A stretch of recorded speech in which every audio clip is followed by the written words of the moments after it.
Hello, this is Xiaomi from FilmFestivalCircuit.com and the Oregon Short Film Festival. And right now we're gearing up for our spring festival, which is going to take place on March 17th at the beautiful historic Clinton Street Theater in Portland, Oregon. And today we are talking with one of our participating filmmakers. Ed Ratcliffe is the director and writer behind the short film Alone. Ed, thank you very much for meeting with me today. Thanks for having me. It's a pleasure. So Alone is a fantastic film. Oh, And it's thank got these great elements that are experimental. There's interesting editing. There's a very deep and emotional story there. I just want to know what inspired this film. um,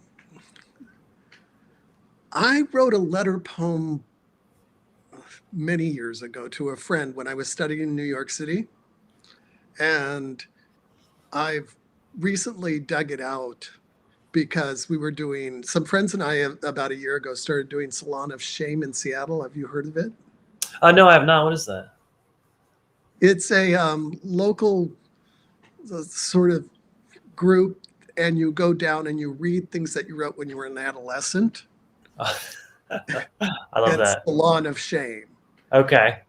So I took this letter in, and it had a pretty good response. So I went ahead and um, did it. And then I thought, with the uptick in hate crimes against gay people, I thought this would be a good vehicle. So I rewrote it into a screenplay and have put it out there. Awesome. Yeah. Well, that's interesting, and I'm curious what that process is like, finding something you wrote so long ago when you're an adolescent and having to contend with that era of your life and trying to bring it back up again. What is that like? Is it difficult? Is it easy? Um, it is a little difficult because you bring up all the emotions that you had. It was Right. not a great summer for me in New York. It was hot and muggy, and there were I was having some serious issues with, my health. And so this poem was not a, not the happiest one that you've ever heard, as you know from watching the Totally. film. Yeah. But I thought it was creative, and Totally. it was sort of a creative time in my life. So that was good. And I found it I had just a stack of stuff in an old trunk. So that's how I found it. I thought I wasn't even sure I still had any of the stuff I'd written Mm. back then, but it turned out I did. Well, that's cool. I mean, it's very interesting to go back to old things you've created. It's like a little bit of a treasure trove, of a very different time. Usually in an artist's life, it's the early period when it's more, fiery, I guess. I wonder though, what's it like then when you're going to the stage of translating this from the poem to the screenplay to then to the film process? What kind of differences are there from the source to the screen? Um, well, I went away from a literal translation. I didn't just go back and show you what I experienced in New York when I was there. I decided to turn it more into a story. Okay. Since I've been writing for a very long time, it was a matter of, figuring out the beats and putting them down in a short film, and then seeing if I could actually craft a story that would work on film. And hopefully it does. And I Definitely. wanted to make it give it as many layers for the character and for the progression of the film too. And it's not done in chronological order. Right. So that's kind of how it got translated. First, I wrote the script, then we decided to shoot it. So we hired a DP and got APs and a cast together and went back to New York.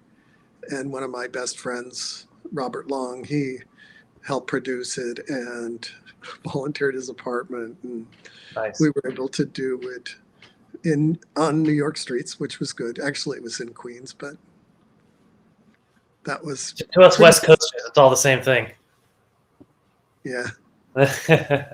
Well, that's awesome, and I like that. It's cool that you went to the place where it was written to kind of revisit that landscape, and there is a sort of regional specificity to the character walking around in New York, and you can really get that sense of leaving the small town, going to the big city, having to contend with that. And I like that there is still, with the kind of the experimental nature of it and the non chronological order, it still has this poetic bent. It doesn't just feel like a narrative. I'm curious about some of the editing and the special effects. They lend this very surreal quality to the film. Did you do those effects yourself in the editing? Um, Most of them. Bobby did, or Robert Long did the one with the horses coming from the Okay. building. Yeah. So he used, he went out and got a film of horses that, one of those free films of horses, and we Hmm. had shot the building that we thought looked like two towers to kind of match the poem. Okay. Yeah. So if you, the poem comes later in the piece, but if you watch the earlier part, that's what's it relates directly to the poem about the I see lost forever, pale Totally. horses. Yeah. So And I'm curious from the stages when you were deciding to turn this into the screenplay. Did you always have it in your mind that there would be a nonlinear structure and have these kind of interesting experimental elements, or did that come kind of later in the process? no, I mean the poem was nonlinear. It kind of went. It was stream of thought. Right. I was writing this friend. I was detailing my week, but in the middle of it, I was going through these emotional, unloading my emotional baggage on them. Totally. Really, so, and so I kept it sort of the way it was, and I thought it worked sort of like that old. Is it a Twilight Zone episode? The Bridge at Oak. Do you know what I'm talking about? It's the one where the guy gets hanged. Oh yes, yes, yes. And So is it, it he goes through his whole like the whole life cycle or whatever, or is um, that where he thinks that the rope breaks?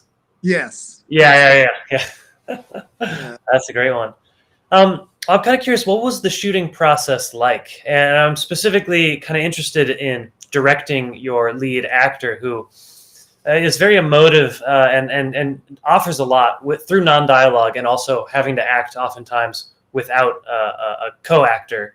And there's a lot of labor there to carry a scene just solitarily. What was directing that like? It was great. He was terrific. We had a DP on, professional DP, John Hokinson, who did a wonderful job in sort of changing the shots, making sure that we got multiple shots of each scene and from different angles. And so, even though I had prepared a shot list, we went. He was really very good about saying, "Oh, we should try this from another angle," and Awesome. give us something more to work with. And the actor himself was just great right from the start. We auditioned a group and narrowed it down, and he stood out. He was a little older than I was hoping for, actually, but he worked out great. Yeah. Well, yeah, he did a great job, and I feel like that's good insight and kind of a good thing to note is from the DP side, always get a little bit extra. It's so helpful in the editing room to just have that space, have those options. Yeah, Um, Kind of in that line, did you take any new insights out of this process? Did you learn anything new? I did. Because this is the first film that I've been involved in Oh, shooting. really? Yeah. Okay. Well, So, what are some of the big takeaways? well, I did a lot of reading and prepping for it. And even with, having a script supervisor and, working a shot list and the script and a professional DP, there was still one shot that got missed. Oh Uh, no. we shot it in 2 days. And he was, we were on a very small budget. So we shot it Totally. in 2 days. And even with everything, we missed one shot. And then the editing process, the post production was, you know, dealing with that was new as well. And we really had a problem. We had to lose one shot because we couldn't get the color right. Oh, It was really? one of those things where, it needed to be a deep red, and we Hmm. couldn't quite get it there. It kept coming in with this orange tinge. And so we had to cut the shot. And you wouldn't know it, I don't think. But Right. yeah, and we had, yeah, coloring was a bit of an issue. in the editing process. God bless those people that are professional colorists. Oh, totally. They really, Magicians, really.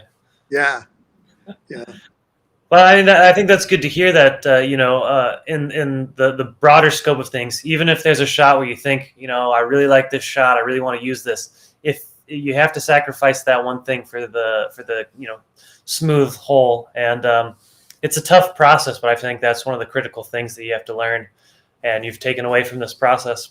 Are you working on any new short films? Do you have any other projects that you have in the works? yes, yes.